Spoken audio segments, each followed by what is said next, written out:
"Mom, it might be time to consider moving into assisted living. You'd be properly taken care of there." The moment those words left my son's lips, a tremor ran through my hands, and a surge of anger welled up from the deepest part of my being. 40 years of raising him, and this is how it ends? But I didn't raise my voice, nor did I break down in tears. Instead, I quietly stood up. 3 days later, my single act would bring them to their knees at my doorstep, begging for forgiveness over and over again. In a way no one could have foreseen, the family ties would shatter with a deafening crash. My name is Margaret Johnson, and I'm 75 years old. For over 30 years, I worked as a preschool teacher at a small daycare center in the suburbs of Chicago. Those days, surrounded by the laughter of children, singing songs, reading stories, and holding their little hands, remain my most treasured memories. My husband Robert passed away 15 years ago. It was cancer. By the time it was discovered, it was already too late. We had only a short time left together. Yet, he never complained, never showed weakness, and departed peacefully. I still regret that I couldn't even cry then, only managed to say, "Thank you." Robert left me our small 40-year-old house and a note. It read, "Margaret, please don't push yourself too hard. Take it easy and watch over our son." With those words etched in my heart, I resolved to live out the rest of my life as a mother. Michael was our only child. Even with our busy work schedules, Robert and I took turns packing his lunch, showing up at his baseball games with a camcorder, and shedding tears together when he brought home a report card with failing grades. He was a handful, but I never once thought, "I wish I hadn't had him." On the contrary, he was the reason I was able to stand strong in the face of loneliness. I'll never forget that spring afternoon. The moment he ripped open the envelope containing his college acceptance letter, he yelled, "I got in," and ran to me. "Mom, thank you. I can go to college because of you." He hugged me tightly and said, "Someday I'm going to buy you a big house. We'll live together." At that moment, my heart swelled with joy, and all I could do was nod. Tears streamed down my face, and I could barely choke out the word, "Congratulations." It was probably the happiest moment of my life. While he was in college, I continued to send him money every month. I refrained from buying new clothes or going to the salon, focusing on living as frugally as possible. When he graduated and got a job, I was overjoyed. Finally, things are looking up for my boy, I remember thinking, relieved from the bottom of my heart. Sometime later, I received a call from him. "Mom, I have something to tell you. I'm getting married." His voice was full of excitement, and I instinctively said, "That's wonderful." But somewhere deep inside, a tiny seed of anxiety began to sprout. A new family, new responsibilities, a new life. Perhaps I wouldn't be needed there. I had a premonition, however slight, of this possibility. Nevertheless, I was happy. My son's happiness was all I ever wanted. At the wedding, seeing him standing next to his bride who was radiant in her white dress, I couldn't help but feel proud. He had grown into such a fine man. During the reception, he took the microphone, thanked me for raising him, and held my hand. The warmth of that hand feels like it's still in mine, even after 15 years. After the wedding, I continued to live alone. I would have breakfast while talking to Robert's portrait and spend my days rereading old songbooks from my daycare days while sipping tea. It wasn't as if I didn't feel lonely, but I accepted it as another part of facing old age. However, one winter, I caught a bad cold and was confined to bed. That's when Michael suggested, "Why don't you come live with us? I'm worried about you. It's not safe for you to be alone." His words made me hesitate slightly, but I was also grateful. "Well, I'll stay for a little while," I replied, and left the house I had lived in for so many years. On moving day, my neighbors came to see me off. "Margaret, take care. Come visit us sometime." As they said their goodbyes, I secretly wiped away tears. Deep down, I knew I might never return. The new house was magnificent. A bright living room, a state-of-the-art kitchen, and a spacious bathroom. Everything seemed to symbolize a new life that I didn't know, so I simply smiled and said, "This is amazing. What a beautiful house." Beneath that smile, however, I felt a subtle tightness in my chest. He had once said, "I'm going to buy a big house and you're going to live with me." And now it had come true. But why? As soon as I arrived at this promised house, I was overcome with an indescribable loneliness. Maybe there's no place for me in this house. I had no idea at the time that this small premonition would later wound my heart so deeply. My name is Margaret Johnson. About a month after I moved in with my son and his wife, I started to notice some things. Compared to my old life, this house certainly had its conveniences. The bathtub filled with the touch of a button, the induction stove automatically adjusted the heat, and every time I walked down the hallway with its heated floors, I thought, wow, technology has really come a long way. But I gradually began to feel a sense of unease. One of the first things I noticed was the silence. In my old house, even when I was alone, there was always the sound of the wind rustling through the trees, the distant hum of traffic, or the chirping of birds in the garden. But here, the only sounds were the hum of the refrigerator and the ticking of the fancy grandfather clock in the hallway. A new addition I had never seen before. It was a sterile silence, and it made me feel even more isolated. The other thing I noticed was how little space there was for my things. My room was comfortable enough, but it felt more like a guest room than a place where I could truly feel at home. My old photographs were put away in the closet, and the few decorations I had brought were relegated to a small shelf. It was as if my past, my memories, were being deliberately hidden away. But the most significant issue was the unspoken tension between me and my daughter-in-law, Susan. She was a kind woman, always polite and considerate, but there was a subtle distance in her eyes. I couldn't help but feel like I was intruding on her space, disrupting her life. We would exchange pleasantries in the morning, but our conversations rarely went beyond that. I offered to help with the cooking and cleaning, but she always politely declined, saying she had everything under control. I felt useless, like a burden. One evening, I overheard Susan talking on the phone with her mother. It's hard having her here all the time. I feel like I have to be on all the time, you know? I can't just relax and be myself." My heart sank. I was right. I was intruding. I was a burden. I retreated to my room and sat on the edge of the bed. The silence of the house seemed to press in on me, suffocating me. I felt a wave of despair wash over me. What was I supposed to do? Where was I supposed to go? That night, I couldn't sleep. I tossed and turned, replaying Susan's words in my mind. Finally, I got out of bed and went to the living room. I sat on the couch and stared out the window at the dark, silent street. As I sat there, an idea began to form in my mind. It was a radical idea, a desperate idea, but it was the only way I could see to regain control of my life. Chmance, I would leave. It was around 5003 in the morning when I woke up, just like I always did, and went to the kitchen to put the kettle on. That's when I heard a slightly irritated voice coming from behind me. "Kai, Margaret. Could you try to sleep in a little later? It's kind of loud and it wakes me up." I stopped what I was doing without thinking and lowered my head. "I'm so sorry," I said. But in her voice, there was a coldness that seemed more like resignation than anger. At lunchtime, I always ate alone at a small table in the corner of the kitchen. For the first few days, Susan, my daughter-in-law, would say with a smile, "I've set out a plate for you, Mom," but gradually, what she set out became leftovers from the night before or ingredients that were nearing their expiration date from the back of the refrigerator. One day, the tofu in my miso soup had a sour smell, and I quietly poured it into the sink. That's when Michael, my son, saw me and said, "Please don't waste the food we made." I felt like those words carried a silent message that my existence was becoming an unnecessary chore. From then on, I tried to be careful not to make any noise when I washed my dishes. When I walked, I tried to lower my feet gently, with the entire sole touching the floor so as not to let my footsteps echo. Like a house guest. But what really broke my heart was, one night, I was in the kitchen making tea. My hand slipped, and I dropped my favorite mug. The dry sound of crash echoed, and immediately after, I heard footsteps approaching from the back room, and the door swung open with force. "Did you break something again?" Seriously. Her voice was full of exasperation, not anger. I lowered my head and said, "I'm sorry, I'll clean it up."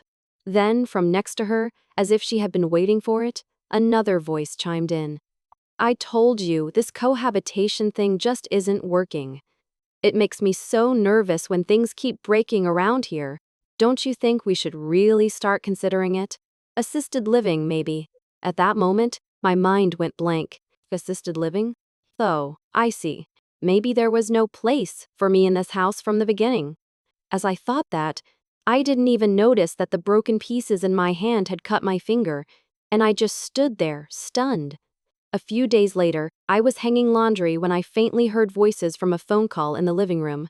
It just so happened that the window was open that day, and I stopped in my tracks. Yeah, that's right. So, I wanted to check on it now. The insurance? Yeah, moms. I think I heard it was for about US 50,000 when we signed the contract. Yeah, don't worry. I think I can handle the paperwork here, but it'd probably be best to get started on it soon. I couldn't move an inch from that spot. My heart was pounding, my fingertips were cold, and my breathing was shallow. Oh, US 350,000? That was the insurance policy that Robert and I had signed together before he passed away, saying, "Let's leave this much behind."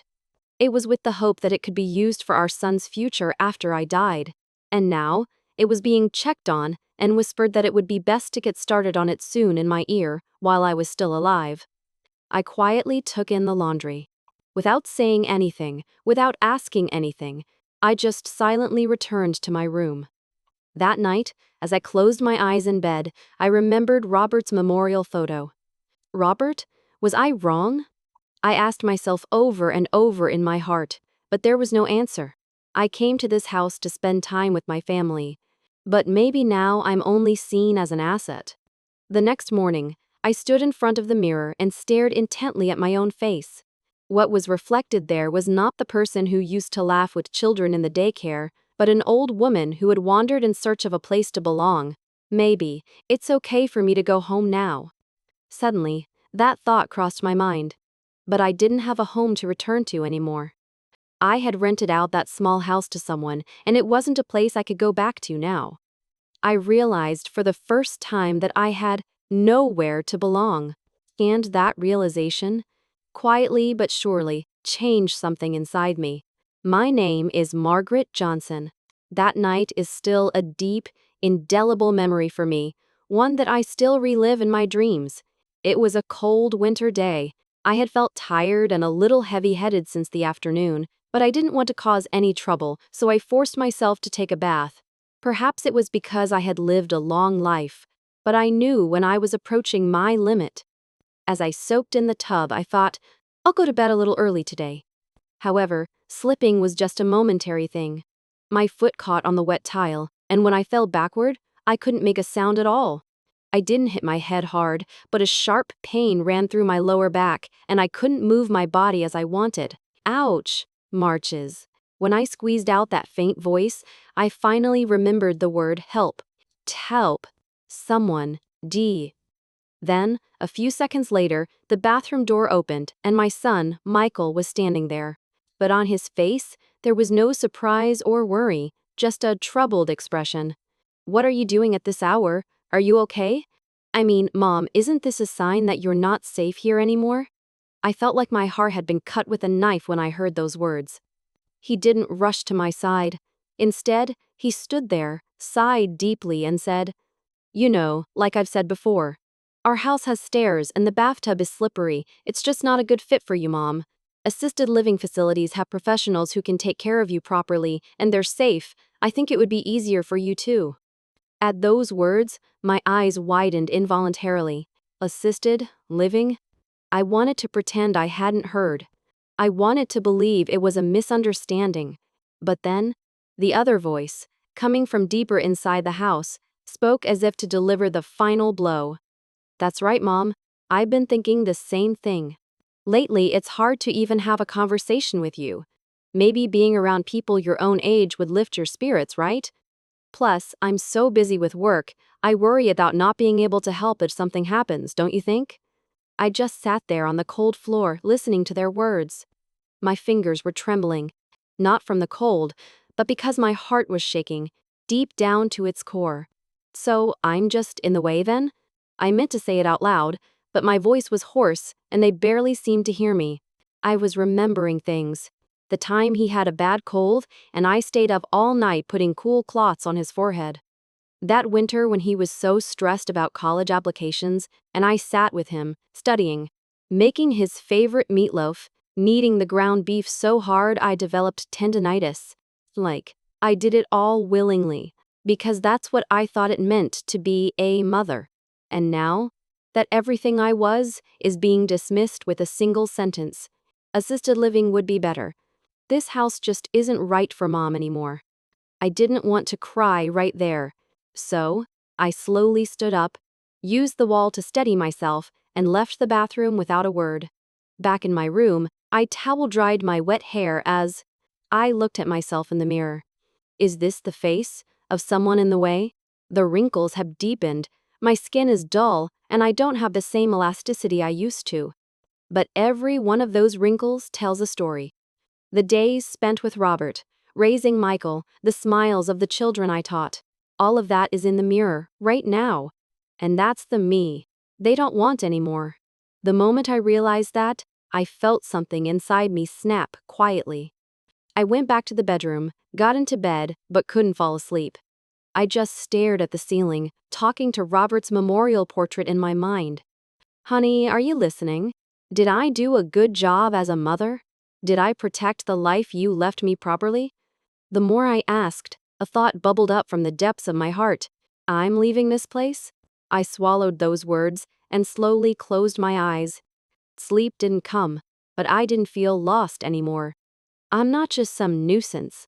I lived as a mother, and as a person in my own right. And as long as I stay here, that will just keep getting trampled. So maybe it's time to start preparing to close the chapter of my own life. I think now that I wasn't wrong to feel that way. Even after I lay down in bed that night, I couldn't close my eyes. I stared at the pattern on the ceiling, and those words kept repeating themselves in my head. Assisted living would be easier on Mom. Being around people her own age would lift her spirits. We're too busy to handle everything. Maybe those words weren't spoken with malice. Maybe, as logic, they were saying the right thing. But I've learned over my 75 years that correctness alone doesn't save people. There's nothing that hurts people more than someone saying, "I'm doing this for your own good." I pulled an old photo album from the back of the closet. It's my own little treasure, filled with memories of when Michael was little. When I opened the pages, there was a photo of Robert and me with Michael. He wasn't even in nursery school yet, clutching the hem of my skirt. Little hands, little smile, big future.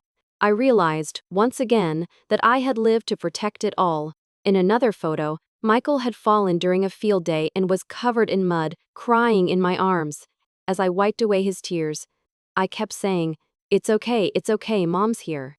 That voice still echoes in my heart. "And now," he's saying to me, "this house isn't right for you anymore. A facility would be safer. We need to figure this out quickly. How did we drift so far apart? How did we go from parents and child to management target and burden?" I closed the album and took a deep breath. Then, I looked at the feeling deep inside my heart. It wasn't anger. It wasn't sadness. It was resolve. The next morning, I woke up at 5003, like always, and made tea in my room. But I knew, even then, that I wasn't the same person I had been yesterday. As I poured hot water over the tea leaves, I whispered to myself, "If you don't need me, I'll go somewhere that does." From that moment on, there was a quiet, but certain, determination burning inside me. I'm leaving this place. But if I'm leaving, I'll get my life in order first. I'll make it clear that I'm not just some inheritance target. That thought eventually led to action. But I'll tell that story in the next chapter. My name is Margaret Johnson. That night, as usual, I went to bed, but my heart was restless and I couldn't sleep. As I stared at the ceiling in the silent room, the discomfort I felt and the echo of those cold words kept swirling in my head. The feeling of rejection wasn't spoken, it hung in the air. Under the same roof, I was treated as if I were a house guest. And then, the cold look I received after falling in the bathroom. "Ah, I see, there's no place for me here anymore." The moment I finally acknowledged it, I felt something quietly collapse inside me. What remained in the wake of that collapse was a hollow emptiness, and what crept into it wasn't anger, but resolve. I refused to let my life end with me being quietly pushed out. I won't let anyone else decide the value of my life based on their convenience. With that thought, I slipped out of bed and pulled a storage box from the back of the closet. A mountain of dusty old files. Inside, the sum total of my past and my future resided: deeds to the land, my life insurance policy, bank statements, and a draft of the will that my late husband and I had prepared together. I carefully took each one out and lined them up on my lap, taking a slow, deep breath. The clock had already passed 2 in the morning, but I felt that if I missed this moment, I'd lose my way again. Tonight, I'll make a decision, everything based on my own will. I picked up my smartphone and called the number of the attorney who had been helping me for many years. Hesitantly, I pressed the call button, and after a few rings, a sleepy voice answered. "Mrs. Johnson? At this hour, is something wrong?" I replied quietly, but with a firm voice. "I'm sorry to call so late. Actually, I need to urgently review the beneficiary of my insurance policy and the contents of my will. Could I possibly discuss this with you not just tomorrow, but tonight?" After a moment of silence, a calm voice came from the other end of the line. "Yes, I understand.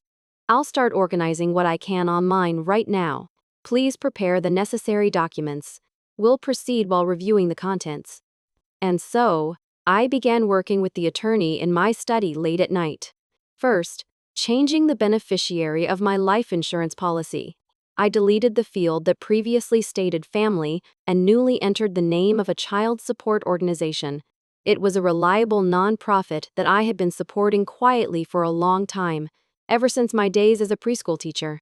Next, the contents of the will. I specified that my home and land, savings, and insurance money would all be donated to a children's home and its operating organization. And I added the following sentence: "In this will, I do not recognize any inheritance for blood relatives. I have chosen, of my own free will and responsibility, to entrust my assets to support children who have a future." By the time the draft of the documents was complete, the morning light was already starting to stream in through the window. But I wasn't going to end it there. I resolved to leave behind one more important piece of evidence. I took out an old voice recorder that I had stored away on a shelf. It was something I had used long ago to record my students' choir practices. I put new batteries in the small machine and carefully hid it behind a potted plant in the living room. The purpose was simple: to record how I was being treated in this house, how my words were being received, and what was being said in response. In the unlikely event that my future actions were legally questioned, I thought I would need voices to prove it. People tend to rewrite their memories to suit their own needs rather than remembering the facts they heard. That's why I chose to make a recording. Finally, I sat at my desk and wrote a letter. I didn't write the recipient's name, but the face of the person who should read it was clearly etched in my mind. "I have come this far to protect your future. But right now, it feels like you only see my existence as future funds. That's why I'm going to use my life in a different way. This is my last choice as a mother." I put the letter in an envelope and quietly placed it in front of Robert's memorial photo. When that was done, I slowly stood up, opened the window, and took a deep breath of the morning air. As the wind touched my cheek, I whispered in my heart, "From now on, I'm going to live my time." This night's determination and preparation would eventually lead to a farewell. The preparation of documents, the change of insurance, the rewriting of the will, and the setting up of the recording device. Even though everything should have been finished, I still couldn't settle down. There's still something missing. I couldn't figure out what this faint unease in the back of my mind was for a while. But when I opened a drawer in my study, an envelope caught my eye, and I realized the reason: a bundle of old letters. Letters that Robert had left for me right before he passed away. And a Mother's Day letter that my son had written when he was in elementary school. "Mom, thank you for always making dinner. Thank you for cleaning the bathroom. I want to live with you even when I grow up." I read that letter, written in shaky handwriting, over and over again. When did the pure feelings that child had given me become so tainted? Thinking about it, I still felt a slight pang in my chest. But I can't go back anymore.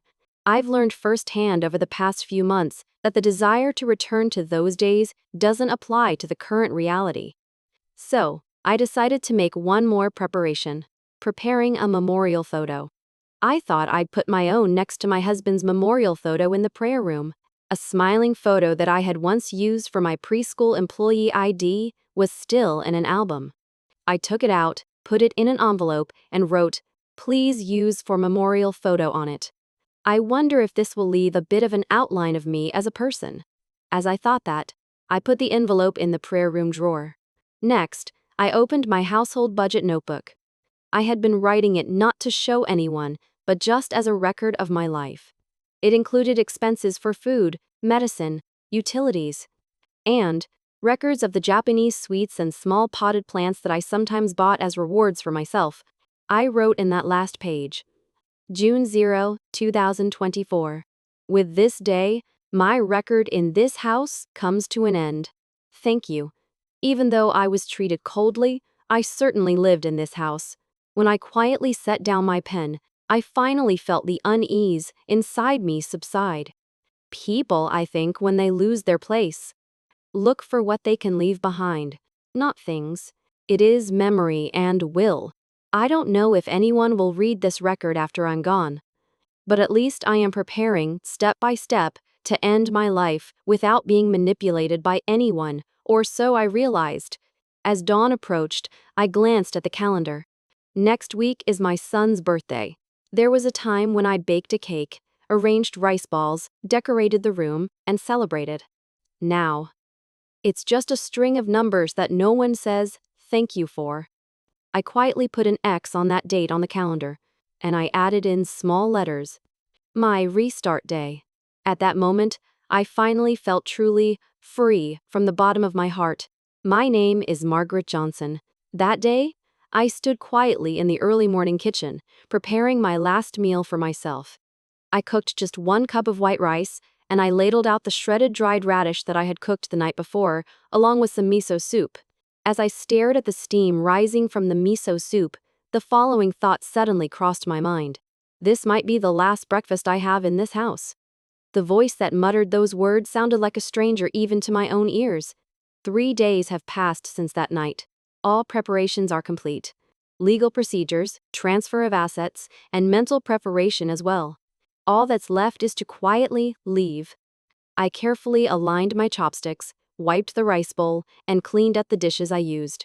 My body naturally remembered the habits of a homemaker that had been ingrained in me for many years. After that, I returned to my room and quietly began packing. That being said, I didn't have much luggage. A few changes of clothes, memorable photos, an old diary, and a portrait of my late husband. That was all. I carefully packed each of those items into a travel bag that I had prepared in advance. It felt like I was preparing for a long journey. But this journey has no return. 9 o'clock in the morning. I could finally sense the house coming to life. I closed the door and headed to the living room. I quietly placed a white envelope on the table. Inside were a copy of the insurance beneficiary change notification, a copy of the new will, a memo indicating the location and content of the voice recorder, and a letter. Letter read, "What I have seen and felt these past few months. You may not understand it anymore, but I have chosen to live my life not to be thanked, but to not lose my pride. As of today, I am leaving this house. I will never return. Please take care of yourselves. Mom." From Mom. I also placed a small picture that my son had drawn when he was younger next to the letter. It was that picture with the crooked letters that read, "I love you, Mom." If he sees it after reading this letter, I hope that he will remember his beginnings, even for just a moment. I stood in the entryway and took a deep breath. The sky was clear, and a cold wind touched my cheeks. But that wind also tasted like freedom to me. As I opened the door, I glanced back for just a moment. Memories of this house flashed through my mind like a slideshow. My son's growth, my husband's smile, and the time as a mother that I had accumulated.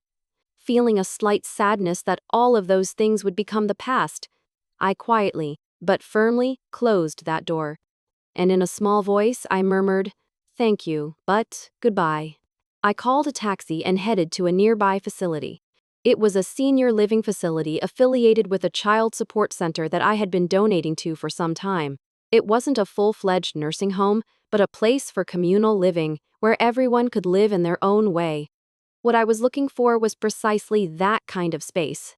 When I arrived at the reception desk, a staff member greeted me kindly. "Mrs. Johnson, we've been expecting you. Your room is ready, so please allow me to show you the way." I bowed deeply and replied, "Thank you." The new room was a small space of about 60 square feet, but it was clean, filled with light, and a calming place. Outside the window, I could see the playground where the children from the facility were playing. Here, I might be able to help someone instead of being a nuisance to someone. The moment I thought that, I felt a light quietly ignite in my heart. After putting down my luggage, I placed the small photo frame that I had brought instead of a family altar on the desk. My husband's smiling face and a family photo from the past. As I gazed at them, I murmured softly, "Honey, I've taken a step forward properly. I've stopped living a life of waiting to be thrown away." Outside the window, children were loudly playing tag. Listening to their voices, I poured tea into a teacup and took a sip. Warmth quietly spread through my chest. And, I realized, the end of life is not something to be welcomed by being pushed from behind by someone, but that it is also possible to choose to start it yourself. I'm okay now. After all the check-in procedures were completed and I received the new keys, I was finally able to take a breather in my own room. The clock hanging on the wall read past 2 in the afternoon. It had been a long day. But, surprisingly, I didn't feel tired at all. Rather, I was enveloped in a sense of relief that I could finally breathe. In a quiet corner of the common area, there was a bulletin board for residents to use freely. Beneath it, a sheet of paper titled, "This month's activities" was posted, listing events that resonated with me, like baking treats with the kids and fall craft workshop. "Maybe I'll get to sing songs with children again someday," I murmured, gazing out the window. From where I sat, I could see a girl, about 10 years old, holding the hand of one of the elderly residents on a park bench, deep in conversation. Watching them, a warm sensation filled my eyes. Coming here was the right choice. It was an undeniable, heartfelt realization. After finishing unpacking, I retrieved a notebook I had brought with me. It was to be my journal, where I would record my days from now on. On the cover, I used masking tape to attach a piece of paper that read, "New Beginnings." Then, on the first page, I began to write, June 10, 2024. Today, I started a new life by my own choice. I'm not denying the past, but this decision was necessary to protect my dignity and peace of mind. In this place, I hope to feel the warmth of human connection once more, and to live a life where I can be of service to others. Margaret Johnson. When I put down the pen, I felt a sense of relief. That evening, a staff member came to my room. "Ms. Johnson, we're having a small welcome teas in the common lounge tonight if you'd like to join us. Please feel no pressure, but we'd be happy if you came." I hesitated for a moment, then smiled and said, "I'd love to." How many years had it been since someone had welcomed me like this? At 7 o'clock that evening, the lounge was filled with about a dozen elderly residents, staff, and a few children. Small cookies and herbal tea were arranged on the tables, creating a warm atmosphere reminiscent of a cozy front porch from the old days. One of the staff members introduced me to everyone. "This is Margaret Johnson, our newest resident. She is a retired preschool teacher who has worked with many children." "Oh, how lovely! Please tell us about your experiences." I felt a warmth spread through my chest. Then, a little boy came up to me and said, "Grandma, I made this." He handed me a small origami frog. It was a little crooked and didn't hop very well, but the boy's smile was radiant. I instinctively took his hand and said, "Thank you. Grandma will treasure this." It was likely the first heartfelt "thank you" I had uttered in years. That night, back in my room, I spoke to the small photo of my late husband, which served as my makeshift family altar. Robert, I'm going to be okay. I can reclaim myself in this quiet time, without being disturbed by anyone or having to worry about pleasing anyone. Outside the window, the breeze gently rustled the leaves of the trees. It sounded as if someone was softly patting me on the back, saying, "Well done." My name is Margaret Johnson. 3 days have passed since that day. The morning sunlight streamed in through the gap in the curtains, gently warming my cheek. This is my third morning here. I can't say I'm used to it yet, but I'm surprised at how quietly peace can permeate one's heart. After breakfast, hanging the laundry and watering the small garden, one of the facility's staff members came to my room with a slightly troubled expression. "Ms. Johnson, there's a man in a suit standing in front of the entrance. He keeps saying, 'Please let me see my mother.'"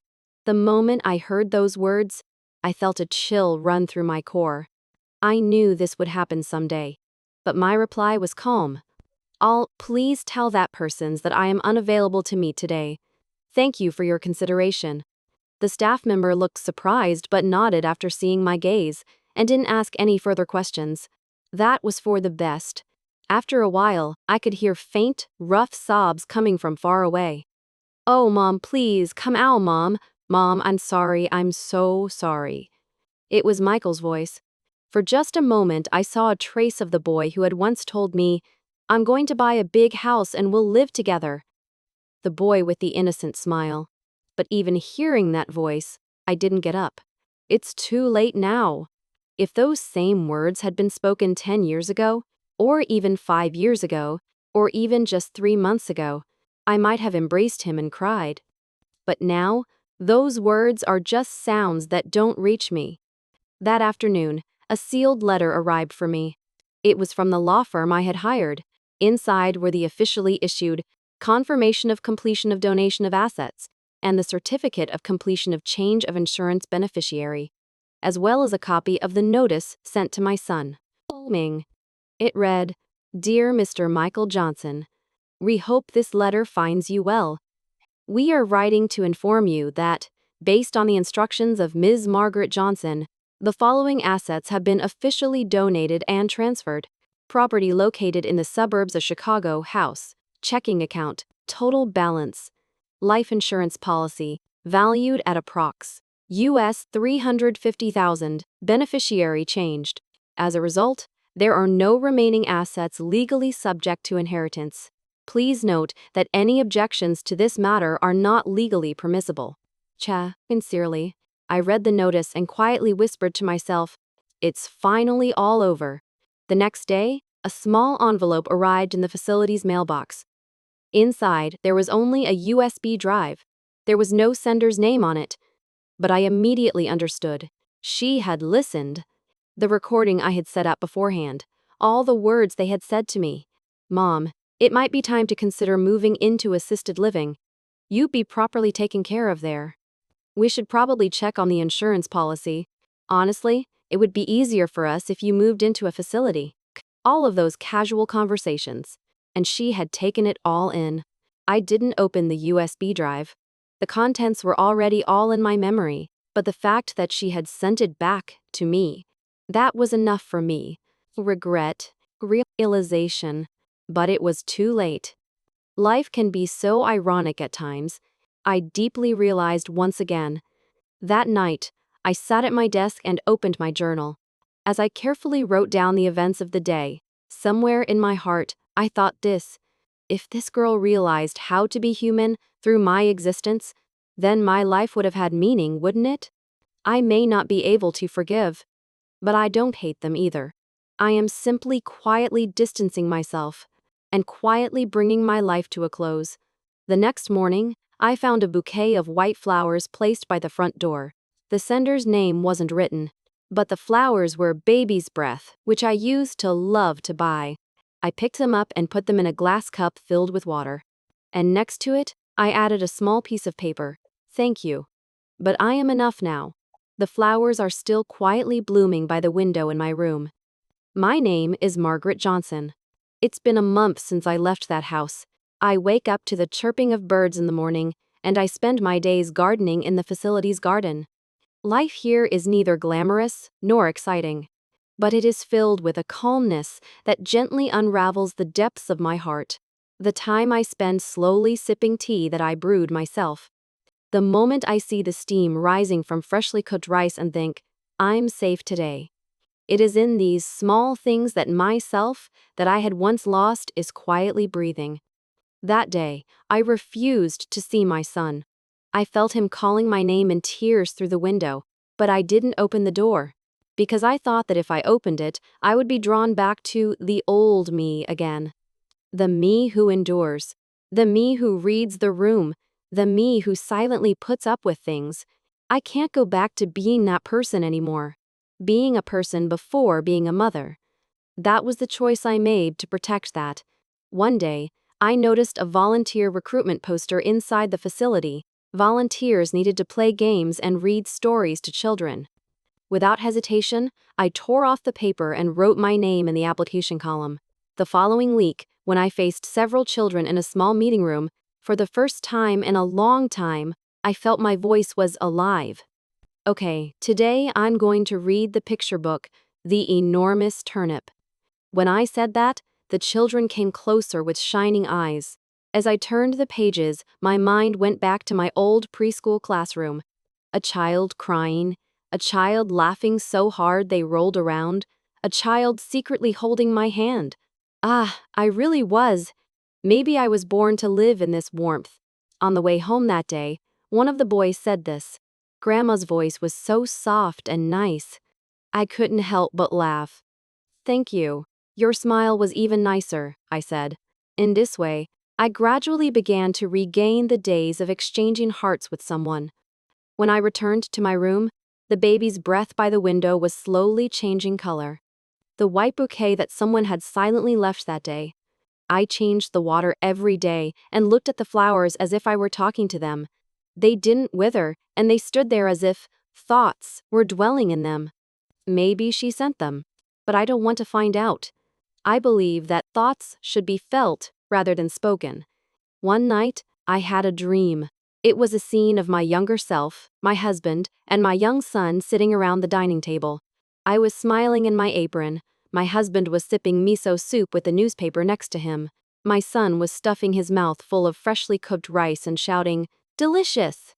When I woke up, I was in tears. Yes, we were certainly happy back then. As I quietly muttered that in my heart, I said to myself, that's why you must not forget and move forward. Don't deny the old you, embrace her and walk on. Since I came here, monthly donations have been arriving at the facility.